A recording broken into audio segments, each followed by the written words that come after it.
Welcome to a show about gambling. I should call it Getting It Out with Tom. This is not really a corporate time. This is not really a mediocre time, which is our podcast. It's a gambling time. But this is a show that I talked to Daniel about doing just about the stuff that I've learned in gambling the past 3-4 years that I've really been studying. Can I use a word that I know you're not comfortable with, but I will, and then we'll get started.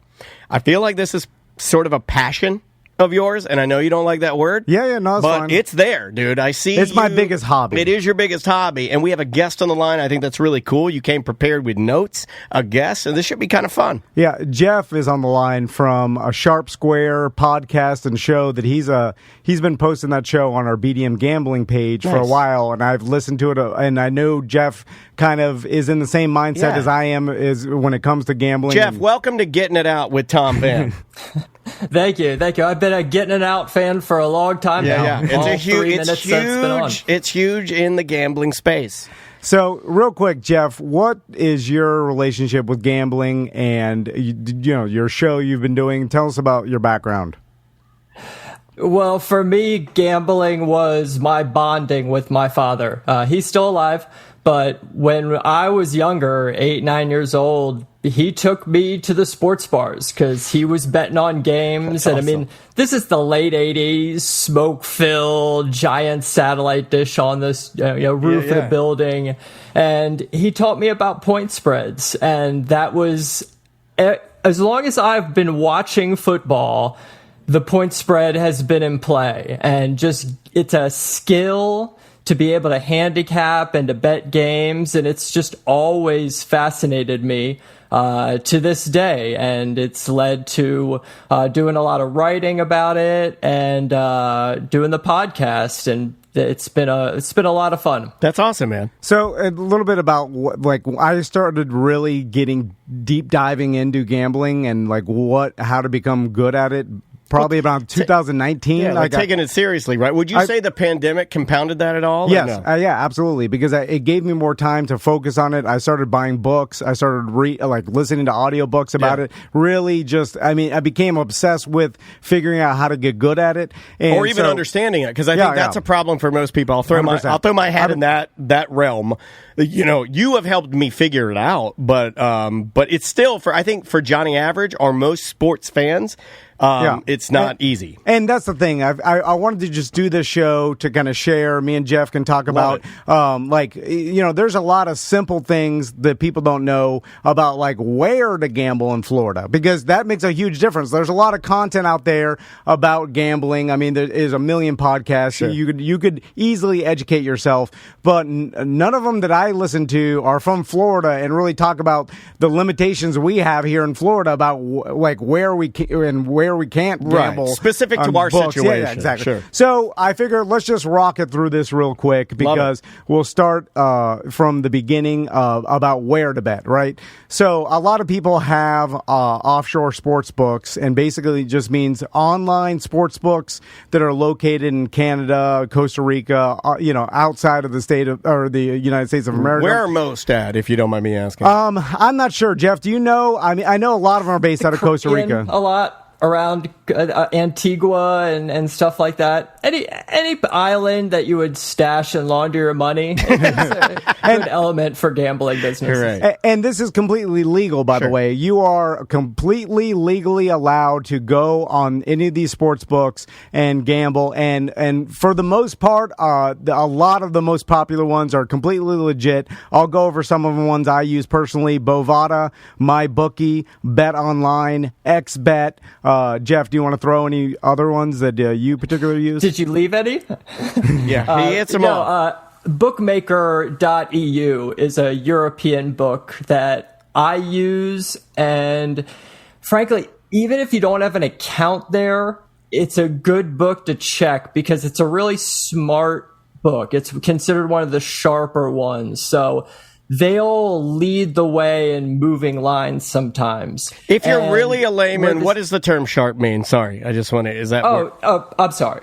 Sharp is more the professionals, the people who are actually really good at this. Yeah, they're putting the effort in, they have all the skill. And then dopes like us, we're the squares. Gotcha. We're gamblers, we're chasing it, we're having a good time.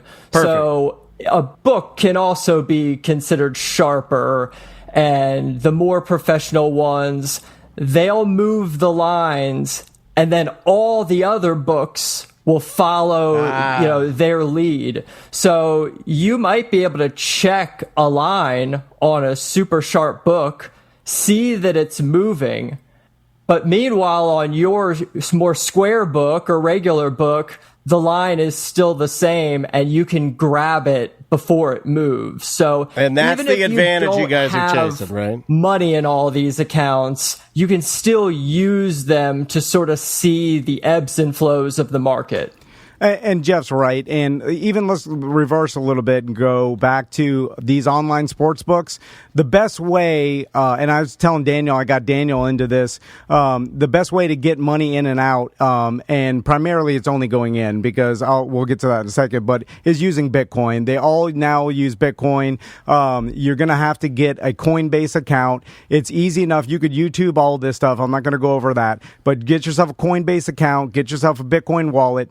YouTube how to transfer money in and out of these sports books. It's very easy. I figured it out. I did it. And you know how much of a pop-up I am. I watched YouTube videos, and because this was my hobby and I was into it, I learned how to do it. It's easy enough. They make it user-friendly, but that's the easiest way to get money into all these sports books. And then another sports book that you could use in Florida, which the legality of it is it's kind of hard for me to tell you it's 100% legal. It is for the better is PPH accounts. That they're called PPH, is pay per head. I want to make a joke so bad. And it's a guy with a website. A lot of people that you may know have these accounts. It's the stereotypical bookie.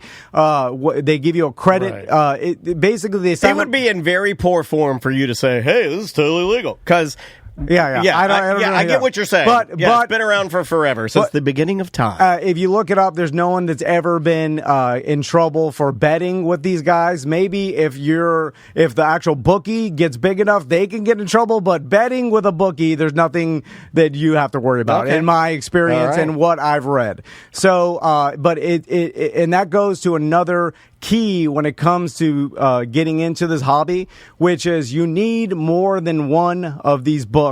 You need at least 3, maybe more, but because the name of the game, if you want to give yourself the best chance to win, is have multiple sports books, multiple outs. That way you could shop lines, because I resisted this at first back in 2019 when I started really getting into this. Everybody was telling, every professional that I listened to, all the books. Well, what were you doing? Were you only staying I had Bovada. So you had Bovada, and rather than quote and use the term shopping lines, so what you would do is you would take the line that Bovada gave you and only use that. And I'd listen to people handicap games and be like, oh, I like this game at this price, and then I'd go on Bovada and it was a full point different or a half point different, and I'd be like, oh, it's just good enough, like if I was thinking about in the terms of I think this team's going to win, and not in the terms of looking at the price. And it's all about the price. I guarantee you, every professional will tell you, everybody that is good at this will tell you,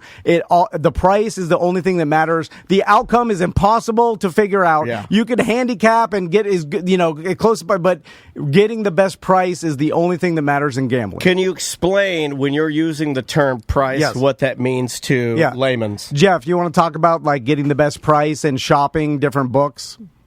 Yeah, price can refer to one or two things. It can refer to the number itself.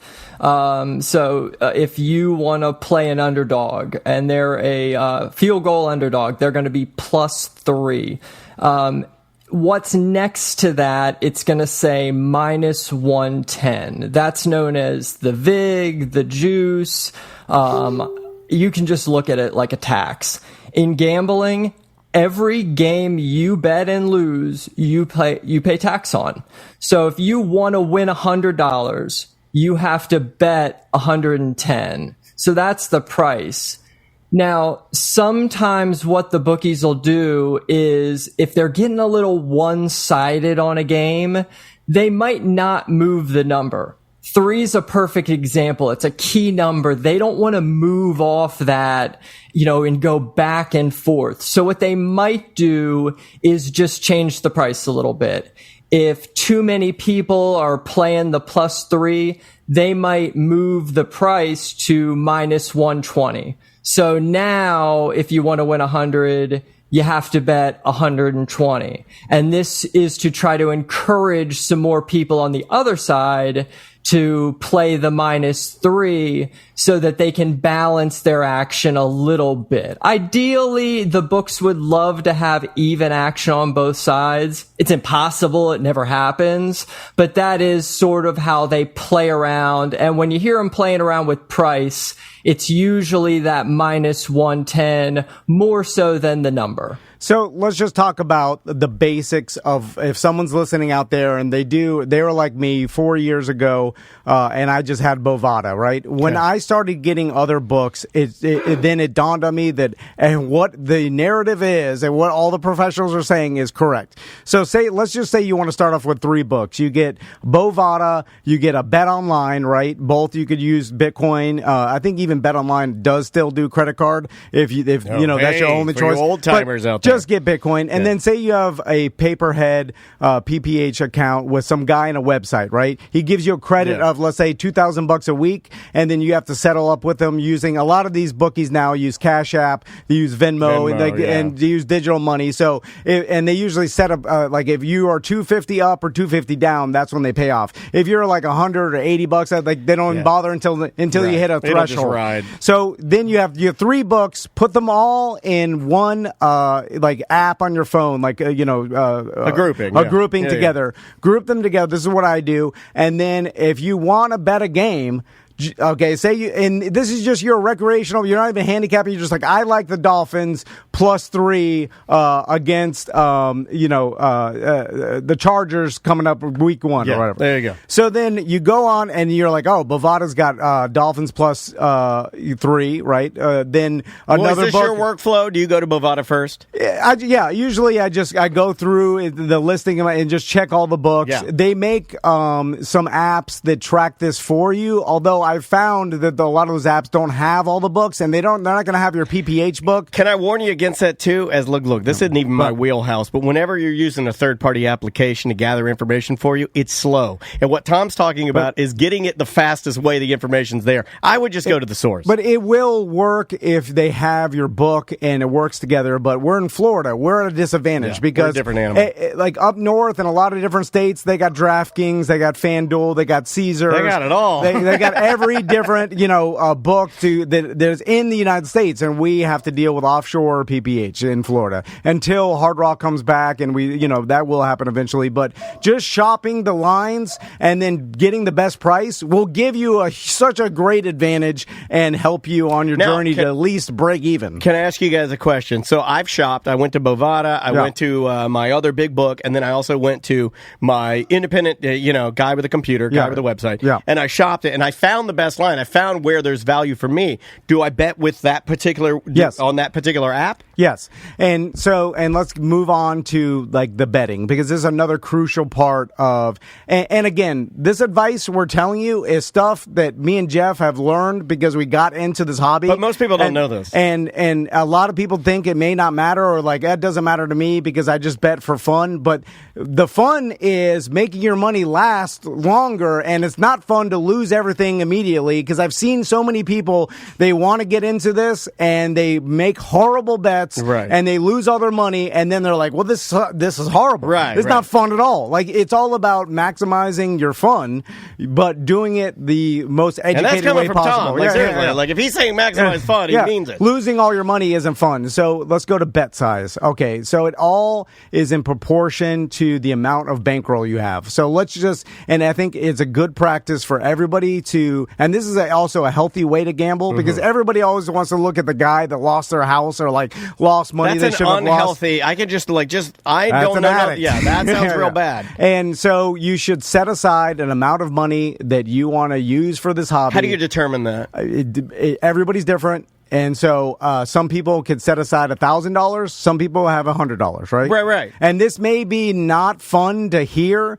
but your unit size, your bet size per bet should be around 2% of your entire bankroll if you want to last. Now, we can go into making it a little more fun for yourself if you're completely recreational. Yeah, that's not fun. Yeah, it is, because at $100, you're talking $2 a bet. Right. And then $2 may not even move the needle. Even for someone who's poor, they're like, well, this doesn't mean shit. But if you were trying to figure it out, an argument could be made. Look, if you're experimenting, if you are playing this for the hobby, because then if you want to learn how to do it next time, I'll tell you how to increase the value of that $2. And this is something no one talks about. And Jeff, I don't know if you find this to be true, but a lot of times, okay, $2 doesn't move the needle for you financially, but posting your bet publicly may add value and, I guess action, if you want to call it, to that bet. I've done this where I post a public bet, or like, I like this bet.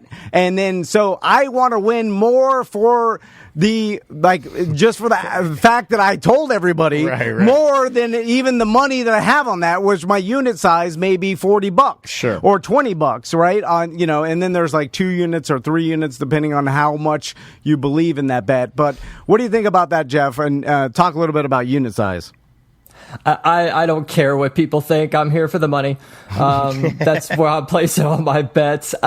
I don't go with the whole 2% of your bankroll thing, because what it usually leads to is super small bets, because most of us aren't playing with big bankrolls. And I'll talk about unit size, but one thing to consider when we're talking about multiple outs, having money in as many booking accounts as you can, you got to keep in mind, if you have 9 books, that bankroll you have is getting divvied up. So the worst thing that could happen is you find a great number at one of those books, but then your account has like 25% of what your regular unit bet is. So I want to make sure that I have enough books, that I have the outs that Tom's talking about, but that I also have the money, so if something good comes along, I can play it. I don't really do a percentage of bankroll. I have to bet enough money that I care if I lose. Because what happens is, if I start betting $5, $10 a game, and again, nothing against you if that's your big bet, it's different for everybody. But with me, if I bet 10 a game, I'm just going to bet on everything. I'm going to be betting on TV games. I'm going to be betting on any game I have like a half an opinion on. If I make my minimal bet meaningful, then I really start to criticize my handicap on a game. I really start to only go with my best stuff. So it is a way to sort of regulate yourself, betting enough that you care if you lose, but not so much that you're going to headball the drywall if you lose. You don't want to be running your fists through the refrigerator. Just an example. And you're completely right, Jeff. It's completely different for everybody. But what I'm saying is basically a way to almost guarantee that you're not going to go bust super quickly. Yeah, it's like a safeguard to extend it a bit so you can actually learn what you're doing. And if you want to learn, this is the best way to learn. I mean, put $100 in and bet $2 a game. It'll take you're going to lose a lot, right? But you'll learn before that $100 is up, and then you're getting the education out of it. Well, it's like trying to teach somebody how to actually play poker, but they're not playing tight at all, so they don't have enough hands to learn. Yeah, and you got to have enough hands to learn. And I've seen this all the time, like on the BDM gambling page, and when talking about gambling for years, like people are like, "Oh, I like this game. I'm putting $1,000 on it." You're just like $1,000. You gave me no reason why you did that. You're betting way too much. Now, understand, if you have a random $1,000, you don't care about losing, and you want to enjoy. Who has a random $1,000 they care about? They don't care about losing. You want to enjoy the Super Bowl and make it. You want to ride, play the action, ride the lightning, as we call it. Then that's fine. But doing that, if that $1,000 matters to you at all, is the worst possible thing you could do. Betting a gigantic amount right off the bat that on just your heart? I mean, I understand if you think you have a huge edge, which no way you do. Especially not we're talking in this scenario. NFL. We're also talking about a layman, right, who just started doing this. Yeah, most of your guys that are doing this aren't going to do this. So we have our books. We have like 4 or 5 books. We have our bankroll now. We know how much of our bankroll we should bet small. Here's what the bets you stay away from. Quit betting long parlays. I know if you get into the hobby, you learn that correlated parlays do matter and you can win. We're not there yet. We're not there yet. Just stay away from parlays. The general advice is if you're starting, you're new. If you're not new, any of this information you're hearing right now, you've heard already. So it doesn't matter. But stay away from giant parlays. People want to do these parlays. Now, I will say that I do every once in a while. I'll make like a 5-team parlay. I'll call it a scratch-off ticket. Bet $5, and I look at it like a scratch-off ticket. That I have a better odds than a scratch-off of winning. So those are fine. Again, it's only you're saying $5. Yeah, I get it. What do you think about that, Jeff? You're dead on, because I wouldn't say don't bet parlays at all. Because parlays are fun. If you're going to leave the house, like Daniel, say you're going to go to Hooters with Andrew and you're going to watch some games. You don't want to sit there on your phone live betting the whole time, be that engaged. But maybe you want to bet on your Falcons, and maybe you're going against the Bucks, and you want to put a little 3 or 4 game parlay together. So if you're sitting there eating your wingies and everything is tight at the end of the 1 o'clock slot, you've got a lot of fun having these multiple games, and you bet small to try to win big. That's fun. I'm all about that. Where Tom nails it is just make sure it's a proper percentage of your bankroll. So if you're putting $100 into play any given week, and $5 of that is for a parlay, that's around 5%. I mean, you're paying that in VIG to the bookies anyway.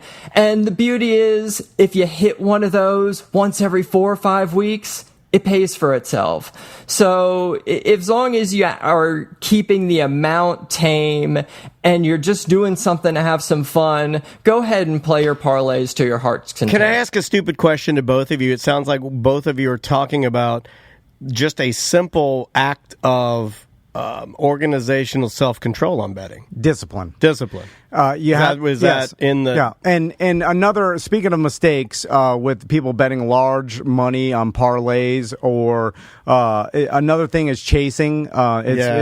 So people will lose and then try to bet it all on Monday night. Get it back. Or Sunday night because you're trying to win it back. I've done this. I'm sure Jeff has. Everybody listening to this, if they're into gambling, have done this. And every single time you do it, you lose. You kick yourself. You're like, why did I do that? Discipline. I have to remind myself, discipline, you piece of shit, discipline, because that's why am I doing it? Everybody says not to do it, and then you do it and you lose, and now you're human, you feel it. Yeah, and it's just like stay away from that. That's that's going to get you away from this hobby. Yeah. It's going to get you away from enjoying. So this. Accept your loss and learn from it. Don't chase it. Accept the loss, sit in it, ruminate in it, marinate in it if you will, but don't chase it. A good piece of advice for that I can give is go into every weekend with a plan. I know this goes against no plan Van. No, I think he does have a plan in gambling. I think he does have a plan in gambling. You have to. Yeah, you have to. Yeah, you have to be write them out. You can write them on your phone. I'm an old pop. I got my yellow legal pad of paper. I will write down all of the games I'm looking at betting, and I'm going to write down what the number needs to be for me to pull the trigger. So guess what? If I have a lousy Sunday and then the Sunday night football game isn't on that pad of paper, it's easier for me to not try to convince myself, you know what, I do like this game for 5 times more than I've ever bet on anything. Honey, do we need to pay the mortgage this month? I have a good feeling about the Niners here. Okay, serious question from the guy on the sidelines. Have you ever gone against the paper? Yes. Okay. Yeah. Everybody votes emotionally. Everybody bets on narrative.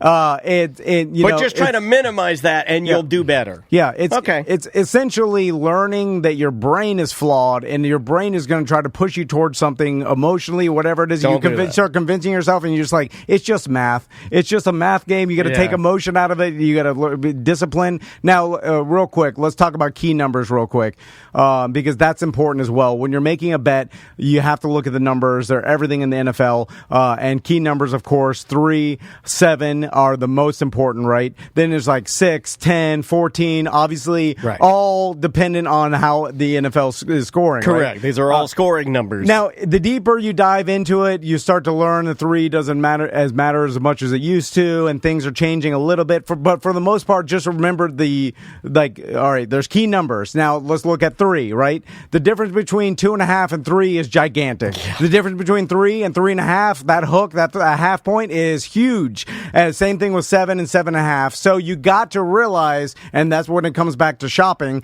Like when you go to your first sports book, you're like, oh, Bovada has +3. Tom said that I know +3 is great. Look at the rest of the books, at least your other 2 or your other 1. Compare. And then that other book may have a 3.5 because it hasn't moved. And you're like, that 3.5 is such a better number. It'll determine whether you win or lose long term. Gotcha. And so, what do you think about numbers, Jeff? You're dead on, and that's the one to talk about is 3, because if you look at NFL data going back to 2006, this is like over 2,600 games. About 19% of games have fallen on exactly the number 3. And that's why it's considered such a key number, because of the frequency that it shows up as the actual final score. So he's right. If you're on the books early and you see that +3, you want to search for the +3.5. But you also might start to notice other books have dropped to 2.5. So that tells you, I don't love 3, but I better buy it if I want to get on this game. So it's really letting you know. And if you're really sharp and really on it, and this isn't me, by the way, but if you're one of these people that's shopping the lines early, constantly on it, you might find yourself in a situation where you get the +3.5 and you find a -2.5 on the other side. Now we're in a situation where if the game lands on 3, we're going to win both of our bets. So there's a lot of really shrewd gamblers who do nothing but shop for this kind of situation. But you got to know your stuff and have the outs and be on it. It's a level that's above me, but I am aware of how cool it is. If you can do it. Yeah, and then we're all just learning this hobby now, and we'll get into if you're just purely recreational what you should do. But going back to teasers. There's another thing in teasers. You could pay more vig or a higher price to add 6, 6.5, 7, 7.5 to point spreads. So you're buying the ability to take it down, and it has to be parlayed with another team. So you take 2 teams and you could add 6 points to their line, which seems great, but it only matters unless you're doing an advantage or Wong teaser, and you're bringing, let's say, a +1.5 up to a 7.5 because you're going through 2 key numbers like we talked about, 3 and 7. Trust me, if you talk to any professional gambler, don't tease anything unless it's a Wong teaser, an advantage teaser. Don't tease through 0. It's mathematically not good. Don't start teasing arbitrary numbers like 15. You're fighting finite numbers at that point. Yeah. Only tease through 3 and 7. Stick to that. That's what See, this is, as a non-math guy, the number one thing that makes sense for a non-math guy is that it always works. Does that make sense? So you guys should know that. Like, I get it. Yeah, math is math. Exactly. That's like, the only real truth. I get it, and trust me, I'm the guy that totally gets it because I'm not good at it. I don't even know the math. I just trust that the people I'm listening to know the math. Change. Yeah, and when they say the math doesn't work out, I just believe it because I can't even do the math. So I just trust the professionals. Everybody to know that it doesn't. It's not like it changes. And from every professional sports bettor I've listened to, that's what they say. So I just trust the professionals. Sure, right, Jeff? Yeah, I've got Stanford Wong's book, and it might as well be written in Russian for all the mathematics and formulas. I just have it on my shelf to reference if I ever want to place a crazy bet and I need to know sort of the odds on it, but I don't understand 3 pages of that book. So real quick, let's just go over real quick about how the NFL market is shaped and why it's super efficient, because the more money is bet on the NFL than any other sport in the United States. So that it's the most efficient market, which makes it the hardest market to beat. So this is the hardest thing you could possibly think of, is to try to win money betting on the NFL. So just know that off the bat. Like, it's the hardest sport to bet on because so many people do it. So there's a lot of people don't realize how the numbers even made. They just think Vegas comes up with it, and I don't know how they're made. Well, okay, we'll talk about this. So there are specific sports books that make the original number, right? And so it's like Circa, and there's some other ones. I don't know. You can deep dive into who actually the market maker is. Sounds dark and powerful. But say they put out a +3 minus 110 as the starting number, right? And what they'll do is they put it out there, and then they let the market and the professionals shape the number. So they're not that smart. They just put out a number, and then they put low limits. So at the beginning, you can only bet a certain amount, low limits, and then they let the professionals, because that's who's betting on the number that first comes out. Right. Anybody who knows their shit, right? They're not. Sure. No one's betting right before the game, and there's some advantages later on. But anyway, right when the number comes out, and then if a bunch of money comes on that +3 and not on the -3, they start moving the number, right? And then by Wednesday, the number, all the professionals have bet on a particular number, and then they'll open the limits up because now they've shaped the number using Hive intelligence, and all the pro bettors in the world betting on this number. They got it a little bit better on their side. Is what they've done, right? Yes, they've used the intelligence of everybody combined, which is proven to be the smartest opinion, right? Hive intelligence is closer to the reality than any one person,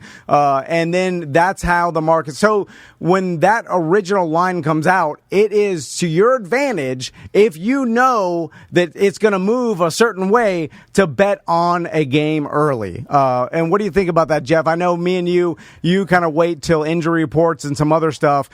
Because I don't have time because we do the show and stuff. Right, well, you're trying to fit your hobby into what you have, and that's what I think most people are going to do. So my hobby is basically turned to I'm betting right when that line comes out on Sunday. And by the way, they usually release a line on Sunday night, Monday. That's when books are going to start putting up their NFL lines for next week. So like all the week 1 lines are out now, and they've been out since 4 months ago or whatever. But the NFL opening day week, the next lines will come out Sunday night, Monday morning, and then it's advantageous for you just to look at the opening line because there may be value. You're like, I see a +3. I think that's going to go to a +2.5. But that's where your knowledge would come in, and and it's worth a small. A lot of times I jump on there and then I'll go through each, and then I'll bet $10 or $20 on things I think are going to move just to practice to see if they do move. Right. I don't have to bet some large amount because that's a practice to me of like, can I get closing line value, which we'll talk about, which means that you got a better number than it ends. And so there, if you have a +3.5 and it ends, +2, and then it's like you got such a better number than game day. So what do you think about all that, Jeff? Yeah, what you're doing, Tom, by putting just a little bit of money on it, it's just called dollar cost averaging. So let's say your normal bet's $100. I'm just making that up hypothetically. Yep. You put $10 Sunday night down knowing that if this number gets better, you're going to put more money down. If it doesn't, if it goes against you, works the actual opposite direction, okay, you're done. You're out. You just got $10 down.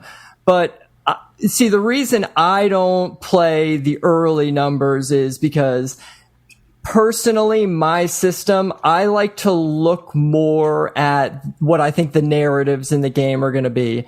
And this takes me a little bit of time. I'm just not ready to pull the trigger on Sunday night. So I'll use the look ahead lines. All the lines for week 2 are out before they kick off week 1. So what you can do, even if you don't get around to the lines till like Wednesday or Thursday, just look at what the previous week's look ahead line was. Any movement from that number to the current number is really just based on speculation from the one game that was played the week before. So you can get a really good idea, and this helps more later in the year. If a number is +2 on a team, and then they go out and look horrible on Sunday night, and then Monday morning, all of a sudden they're +4, you know that there's some overreaction from the public there, and that's why that line moves so much. But if you are also, like Tom, you're watching that game, and you're like, oh, the Giants are looking horrible, I want to get their opponent right now at the -2 next week because I know this line's going to move and it's going to be more expensive to play the favorite against the Giants. That's another place where you can really take advantage. But just so long as it's comfortable with your system, you never want to start firing bets until you're done with all your research. Now, the best bettors are betting early. So if you want to follow in line with the sharpest people, Tom's definitely on the right track here. I just do it a little different, and I take solace in the fact that the only advantage, and there's only one, that the bettors have over the bookies is we don't have to bet every game. We can walk away. So again, this goes back to that discipline. If you think, oh, gee, this might be when I want to play this, but I'm not ready. If you're willing to walk away, if that line changes and you miss the best of it, you're going to be okay. But if you are someone who needs to get in there early, the earlier is going to get you your best value. Interesting. All right, we'll go over a couple more things, and then we're going to be done. And we could talk about this. This is fun, though. I love the way you explain things, man. I feel like you need to be my doctor or something. You can listen to. I'm having a great time. You got a good bedside manner. He's very like. Can this guy come in and tell me I don't have cancer? I need him to come in and tell me I don't have cancer. Well, that's what Jeff and you're fine. and again, Jeff has his podcast, Sharp Square. I followed it. If you go on the BDM gambling page, it's on there, and he's got a good voice, right? He does. I want to listen to Jeff, and I can tell he knows what he's talking about. A lot of times you see people all over the internet. He pauses before he talks, which I appreciate. And they're handicapping, like it's the game. This is the lock of the week. All this bullshit, and then it's don't make it corny. Don't make it corny. I like this better. And that's fun. And let's real quick, and then I'll tell you some of the people I listen to. He said the word fun like 5 times on the show today. I think this is my dad hobby. I love it. I love it. And I'm obsessed with how hard it is. Yeah. And I like that's a huge allure to me. Yeah, the you fact love that kind of stuff. I mean, 1% of people in the world can win at this in the NFL level. A lot of people can win. Like you start betting on WNBA and stuff, like you could win. In college, I feel like at that you're almost this just is like hard. cheating or something. Yeah, there's a loose definition of the term professional gambler. There's like 6 people on the planet who can do this and make really good money. Everyone else who's a professional, they're just a gambling addict without gainful employment. enjoyment. Yeah. That's all. By the way, I just finished the Billy Walters book, and when he finally, by the way, it's a whole biography. It's not just about sports betting. Yeah. But the 2 chapters that are about sports betting, he talks about exactly what we're talking about. I mean, there's no difference. Like when I heard it, I was like, oh yeah, everybody knows. There's no secret anymore. Yeah. It's just that Billy Walters had 500 people working with him, and he had more money. Well, the difference is access, right? Yeah, access. Yeah, and he had computer models and geniuses working for him. And then when you have all those resources, of course he won. Well, but he's doing the same shit. I don't want you guys to run out of time. And I think we should do this again, maybe like mid-season or maybe even before that. But what are some things that you guys want to hit before we run out of time? Okay, real quick, I wanted to mention this because some people may have listened to all this. It sounds like gibberish to them. They're like, I just want to bet and have fun watching NFL games. I don't know how to do it, right? And I'll tell you, I'm like that, but I want to do better than that. Okay, Daniel, if this is what you do. Plus. Sign up for Bovada and bet online, right? I got that. And you have a Bitcoin account and transfer money, right? So transfer $200 into each account, right? Now, those, and we'll talk about this for a second, Jeff, those offshore sports books, they have contests that are fun to play. Survivor, have you ever heard of Survivor? So Survivor is basically you pick an NFL team each week that's going to win. If they win, you advance. If they lose, you're out. Yeah. And there's like $100,000 to the winner at the end. And then, and that's a fun picking the team that's going to now, once you pick that team's out for the next week. So there's strategy involved or whatever. And they cost $10, some $15 to get in. Just a little something to kill the time. Yeah. And that's a cheap way to enjoy it. I know Jeff likes Super Contest. Super Contest is basically you get to pick, out of every single game and you get to pick the spread, right? A lot of times it benefits you to pick early because the spread does change and you can get closing line value. You know, we learned about that. But anyway, and you play that Super Contest. It's a $20 buy-in and a huge. It's like playing a tournament, and then that's a cheap way to engage yourself into the NFL. And then, and then if you want to bet individual games, and let's say you don't want to do any research, wait until game day. That's when the line is going to be most efficient. Yeah, it's right there. And then pick the team you want to win. Like say you're a Bills fan, then wait until game day and pick the Bills. And then bet small so you don't lose all your money. Yeah. And then have your Super Contest. And now you're gambling and enjoying, like you're enhancing your entertainment level and you're not like wasting all your money and you don't feel bad about it at the end of the day. So you lose 10, 20 that kind of goes back to like the first 20 minutes. I feel like that's going to be the hardest part for anybody listening to this. And tell me what you guys think about this. I think the hardest part, because everything you guys are talking about seems like something that if I wanted to, I just go online and I can research it and read it just like you did, just like Jeff did. This information is free. But the one thing you're talking about, like when you talked about discipline and you talked about adhering to the yellow legal pad, the writing it down, and hey, when I'm done, I'm done. There's nothing else that you can. I don't think there's anything else you can give people to have them adhere to that, right? That's inside of you. Yes, yeah. Like that's the idea of walking away from it and making it like either something that you're going to grind on and get better at or ruin your day is really just discipline. Yeah, that's up to you. But that's the beauty. See, that can be the beauty of a parlay or playing in a Super Contest.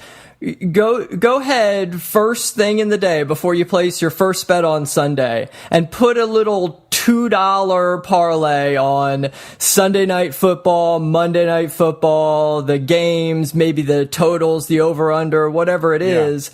And then when you start itching, late in the day, you're like, oh, I already have a bet. I don't need to place another one. So if you have money in these contests, like Tom said, it's $20 to enter. If you have a couple small $2, $5 parlays, it can sometimes satisfy that itch.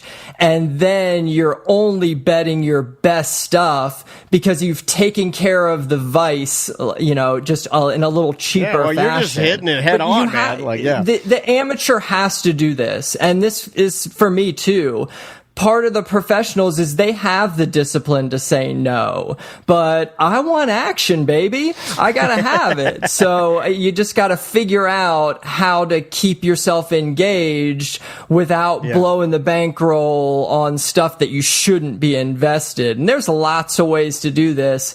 My Bookie is one of the sites that has some of the more fun kind of things to play at low dollar cost. So that's a good way for people to sort of help contain themselves. Just think value. How can I get the most value out of this and without losing all my money? And that's really the name of the game. And let's end with just some people that we listen to, some podcasts we listen to, some books we've listened to. I'll start off. Of course, we've talked to with the Even Money podcast and Ross Tucker. He's awesome. He does a podcast, a small one each week with Steve Fezzik, who's another guy. Super easy listen. I listen to it. It's it's quick. Easy. Now, you're not going to really dive too deep, and how sharp the information is depends on how much you want to get into this, but it's something for you to start understanding how to think about gambling. But that's a 20-minute every Tuesday show. Ross Tucker and Steve Fezzik. Steve Fezzik is another guy that knows what he's talking about. He does sell picks, which does piss off other people in the hardcore gambling industry, I like that. because they don't like touts. Because there's been so much scams of people like, I'll sell you my picks for $250 a month, and it's like these are guaranteed winners, but they're selling kind of garbage. Right. But anyway, he knows what he's talking about, and the information he puts out there is good. Rob Pizzola is another guy you should look into. He'll tell you how it's done. He just in the Circles Off podcast, he just brought this guy G Stack George, who is a guy that's new, but he knows. I like his name. He knows what he's talking about. I like old G Stack. Is that G like G the drug? Yeah, it was just means for like $1,000 G Stack. No, I know. I was G. A deep dive podcast is good. Drew Denzig is a good guy that knows what he's talking about. Then if you just want handicapping or NFL knowledge, 3 and Out podcast is good. John Middlecoff, he just talks about the NFL news. And then there's like Dream Preview, which they handicap whether or not the information is great, but it is a smart conversation about football each week. You could take their picks for what they are. Again, if you like consuming information, because that's another name of the game. You want to start getting into predicting. Expose yourself to it, yeah. You got to, now you don't even have to know about NFL though, because if you are just playing the numbers, it's just a numbers game. You don't even need to know the teams. But if you want to get more into it, handicapping and predicting what you think is going to happen is part of the fun of all this, and I enjoy doing it. Although, if you think you're really good at it, you're not. Believe me, you are an amateur, and there are a lot of people that have a lot more time invested in than you do. Unless you are spending 80 hours a week researching it would be impossible. Then I don't believe you're good at it. What do you think about that, Jeff? I'm good at it. Now you're better than most, Jeff. I will give it to you, but you even have to admit it's the hardest to handicap something, because you need to put so much time. And I listen to Billy Walters. You need a team behind you to be really good. You need to get everything, and you're not getting everything. It's just as simple as that, right? Information. It's like if you're not getting everything, you're not being the best. Now, if you are grinding it, you could be better than most. Sure. And let's talk about that, Jeff. How do you go about handicapping? The one more thing, and I'll answer your question. Remember this about all these systems too, and these models, and using all the analytics, and breaking out your abacus and your slide rule. The books pay all these people to do this work for them too. So as soon as you think you have all the answers, like the great Rowdy Roddy Piper says, I changed the question. You can study all you want. The best people in the world at doing this research are working for the bookmakers. So I always just try to remain humble enough to know that I'm probably never going to beat the book when it comes to getting the best of the number. I think the most important thing is you have to have a system that makes sense to you. For me, I use a little bit of the eyeball test. I might look at a couple stats here and there, but I watch a lot of football. And I like to watch the quarterbacks. I mean, even if you're just having fun doing it, the quarterback's getting the ball 50, 60 times a game. And the quarterback you're betting again is getting the ball 50, 60 times a game. You watch enough of this, you start to build a little bit of a data point. And in your brain, that eyeball test, people just kind of dismiss it because everything has to be numbers.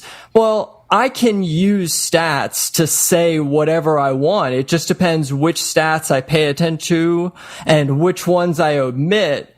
And that's subjective too. So I'm really just trying to evaluate. I'm trying to evaluate players, mainly quarterbacks. I want to take a look at coaches, because they have so much say. A coach that knows what he's doing, managing a game. And this is another thing. You watch enough football, you'll figure out who knows what they're doing and who has no idea. And lastly, I like to look at offensive lines, mainly just because most people don't. So if there's little hidden edges to be had in games, it's not going to be evaluating all the wide receivers and the running backs. Everyone knows everything about those matchups from the love of fantasy football. But offensive line, nobody's paying attention to those dudes. And football comes down to one basic concept. If as a defense, without blitzing, you can get pressure on the opposing quarterback and make him uncomfortable, that's a big advantage. And conversely, if you on the offense can make your guy comfortable and give him time to throw, that's the big advantage. So many of these sharp guys will tell you the game is played in the trenches. If you can pay attention to that and pick up a little info on that, you're going to have maybe a little edge that other people don't. Even if you can't quantify it, you can just watch within first 2 or 3 plays of a game. You can see if a line has an advantage over the other. I know what I'm hearing. The edge is in the watching football and trusting yourself, and then running a system, the big guys, and letting it play out to make sure that your system is being given a fair shot. You got to figure out all the little details about these big tubs on the O-line. Jeff, is there any other podcasts that you want to mention that you consume? Well, I mean, I do want to mention the Sharp Square podcast, and that you can get on Spotify, on Google or Apple Podcasts, one of the best Stitcher. You can listen to. And, you know, the biggest thing I'll say about that, I know you didn't tell me to promote myself, but I'm going to do it anyway. That's fine. I'm just honest about how hard this is. Yeah. And I hate how every podcast I listen to, it sounds like the guys win 60, 70% of their games. They never talk about losing. They never talk about how hard it is. And I think it's helpful to people to know that you can struggle through this and still get better and still have fun. That being said, you mentioned RJ Bell's Dream Preview. I think that's the gospel of it. I think those guys do the best work. If you listen to them talk shop, you're going to learn how to formulate opinions for yourself even better. So that's my go-to one. But you listen to way more podcasts than I do. I thought I was heavy loaded. He's got a bigger yard, man. He's got yard work to do. I have scheduled, I try to fit it in. I started working out just so I could have the excuse of listening. I work out now, try 30 minutes a day just to listen to consume as much. Simple Handicap is another one. Adam Chernoff is great at handicapping. And that's a 15-minute a day daily thing you can pop on. I'm kind of into those, the ones that you can get into the routine of it, because I feel like that's going to help you too. And he follows the market, which is an important thing to do. At the end of the day, this is all just you're playing a market. It's a sports market. It's the NFL, but it's no different than you're playing a stock market. It's like stocks with cigars and I don't know. I don't know where I'm going. The only difference between this market and the stock market is football, I don't think, is fixed. Yeah, right. And also, it's a fun payoff on Sunday to watch a game and the action if you have money on it. The last thing I'll mention is a really good book, The Logic of Sports Betting. There's an audio book for those of you who don't like to read like me. Well, it speeds things up. Buy that. It goes through everything and in depth of what we talk about and more, and it just gives you the basics of all this. But I think at the end of the day, if you just take the basics of I want to start doing this, I don't know how to get into it. Get Bitcoin, get a Bitcoin wallet, transfer into these offshore sports books, and just start betting small and start really understand what you're doing. What do you guys think of this? Because I haven't what do you guys think about this coming from the guy that knows absolutely the least of the two of you? Don't be afraid to ask questions is what I would say, because so many of the guys that I know that fail in any hobby are just afraid to banter because they're afraid of being made fun of, or it's intimidating, or you look stupid. I have found most of the guys that you talk to are they want to talk about this. Yeah, it's just like Jeff. It's like they're just good humans that want. It's a hobby for them, and they won't shut up once they get going. Yeah. So don't be afraid to do it, because that's really taking advice, and that's how you get better. Yeah, people taking advice. Yeah, they think they look stupid, or it becomes I want to, betting huge amounts and stupid is continuing to do it with zero knowledge and not asking any questions. Even Mattress Mac, who's betting $4,000 or $4 million on the Super Bowl, he's just hedging a promotional bet. He's not even riding a $4 million bet. Maybe there's probably a little bit of something in there side that he wants to win, really, but he's just hedging it. So it's like everybody's like, "Oh, look at this guy. He's it's not happening the way you think it's happening." Ask some questions. He is playing both sides of it at the end. So there's if you really deep dive into this, you realize that the best and smartest people are playing this like a market, and that's how you should even begin to look at it if you want to ever become good at it. Or have, like I said, you're never going to win. I'm just throwing it out there long term, but you can lose a small amount. I've been playing with the same $2,000, really, or give or take, since 2020. It's been a minute, yeah. So I had a lot of fun NFL seasons where this was my hobby, and honestly, it dwindled a little bit, but a couple $100 a season, maybe I lose some, but it's like, and then for a hobby that gives me this much joy, for a couple $100 a season, but that's only because I try to be as disciplined as possible and take the advice of professionals. And I think even if you don't want to do any of the research, just stick to the very basics of the advice we gave, and I think you could have a more enjoyable gambling relationship with the NFL. Any final thoughts, Jeff? Yeah, just don't be afraid to be wrong. I mean, the best people who do this, when they have an opinion, they don't care if they are on an island. If you have a conviction, put your money where your mouth is. And nothing is more rewarding when you're on an island and you make a tough bet where you're afraid to feel dumb. Those are the hardest bets to make, but they're the most rewarding when they hit. And if you bet enough and you're betting bad, it's like playing cards. You play enough hands terrible, you're going to start to learn what to do, what not to do, and just trust that if you're paying attention and really trying to put your best stuff in there, you're going to get better as you go along and place more bets. So just go for it, and you'll learn along the way. Oh, Jeff, thanks so much for doing this show with us. And again, I just wanted to get this information out and I think it's talk awesome. about it. I've set myself up. I set my laptop up with all my books. I paid for power ratings this year. I'm really I'm gonna set my alarm on Monday morning. Get up early. Start looking at all the numbers. I'm putting the time into my hobby, and there's ways. This is gonna be your year, and not necessarily. It could be. This is what, again, I have fun doing. Yeah, I love it. And if he said it, folks. He said it. If I could win, it's like a puzzle to me. It's just a game. It's so funny how naturally Jeff and I smile when you said that, because we're like, how is he even saying this? Anyway. It's the only hobby you could ever have that could actually make money. Every hobby is a liability, right? Financially. If you like to go to movies, it's not like if you pick a good movie, the usher's like, hey, here's your money back and double up. Great job. Every hobby you're spending money on. So if you look at it this way and you budget yourself that if I lose it all, oh, well, it was my hobby. But who knows? You might have a hot run and then make a little money out of it. And then now you got the fever. Yeah, no, 100%. And another book I want to throw out there real quick, because speaking of that, I believe it helped me think differently about every aspect of my life. There's a book called Thinking in Bets by Andy Duke. A former professional poker player, and it's really good, and it kind of gets you to think about everything in bets and in the terms of value.